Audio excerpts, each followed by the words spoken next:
મોડાસામાં પ્રથમવાર ઐતિહાસિક અને અલૌકિક 5 દિવસીય 175 બ્રાહ્મણ પંડિતો દ્વારા વૈદિક અતિરુદ્ર મહાયજ્ઞ યોજાયો હતો। અરવલ્લી જિલ્લાના મોડાસા ખાતે અશોક કુમાર ગૌરીશંકર જોશીના યજમાન પદે અને કૃષ્ણાશ્રમ બોલુન્દ્રાના અગ્નિહોત્રી આત્રેય કુમારના આચાર્ય પદે અરવલ્લી અને સાબરકાંઠા જિલ્લામાં સૌપ્રથમ 5 દિવસીય આયોજિત ભવ્ય અતિરુદ્ર મહાયજ્ઞમાં ઓરિસ્સા, નાસિક અને ગુજરાતના 175 બ્રાહ્મણ પંડિતો દ્વારા વૈદિક મંત્રોચ્ચાર સાથે ભગવાન શિવની ઉપાસના કરવા માટે 11 મહારુદ્ર યજ્ઞ અને 121 લઘુરુદ્ર યજ્ઞ સમાન અતિરુદ્ર મહાયજ્ઞનું વિશેષ મહત્વ રહેલું હોવાથી અતિરુદ્ર મહાયજ્ઞનું ભવ્ય આયોજન મોડાસાના મેઘરજ રોડ ઉપર કરવામાં આવ્યું હતું। અતિરુદ્ર મહાયજ્ઞની પ્રદક્ષિણા અને દર્શન કરી શિવ ભક્તોએ ધન્યતા અનુભવી હતી।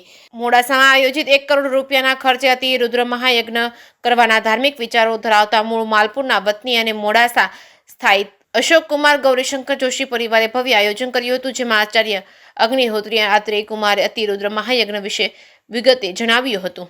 જેકેએસની ગુજરાતી સાથે મયુર પોકાર માલપુર। મારું નામ પંડ્યા સંજય કુમાર ગૌરીશંકર, કલ્પતરુ સોસાયટી મોડાસા। અમારા ઘરના પરિસરની સામે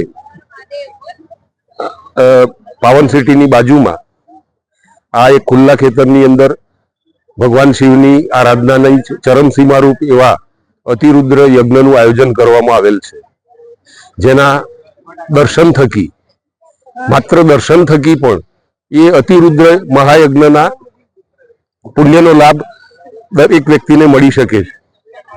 ખરેખર આ યજ્ઞના દર્શન કરતા અમે ખૂબ પુલકિત થયા, અમે ખૂબ આનંદિત થયા, ખૂબ પ્રભાવિત થયા છીએ।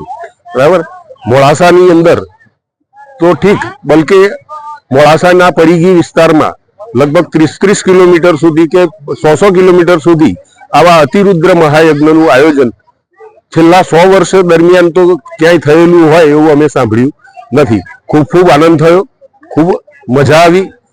હજુ રવિવાર સુધી એ ચાલુ રહેશે। હું અગ્નિહોત્રી આત્રેય કુમાર આ અતિરુદ્ર યજ્ઞનો આચાર્ય પદે છું।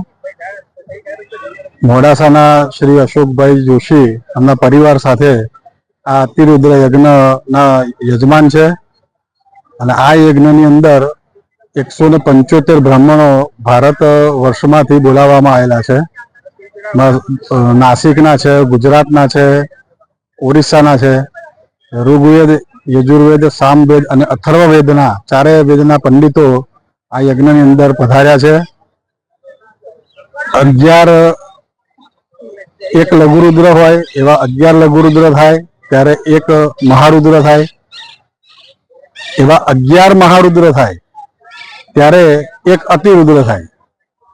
એટલે કાળા તલ અને ઘીની ગુગળની આહુતિ આની અંદર આપવામાં આવે છે અને સવારે લગભગ 9 વાગ્યાથી પ્રારંભ થાય છે અને રાત્રિના 9:30-10 વાગ્યા સુધી આ હોમ કાર્ય ચાલે છે। એટલે 5 દિવસ 11 તારીખથી માંડી અને 15મી ડિસેમ્બર સુધી આ 5 પંચદિન સાધ્ય પ્રયોગ છે।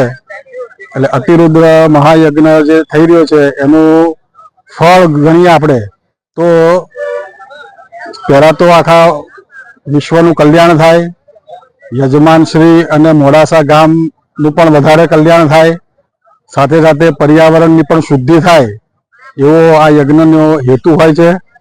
અને જે પણ એમના મનોરથ હોય એ તુરંત ફળદાયી નીવડે એવા સંકલ્પ સાથે અલગ અલગ વિધિ વિધાનથી દરરોજ મહાદેવજીની અલગ અલગ પ્રકારની પૂજાઓ પણ અહીં થઈ રહી છે। એટલે એમાં શિવનું પંચવક્ત્ર પૂજન, એમનું સહસ્રાર્ચન, ગઈકાલે અમે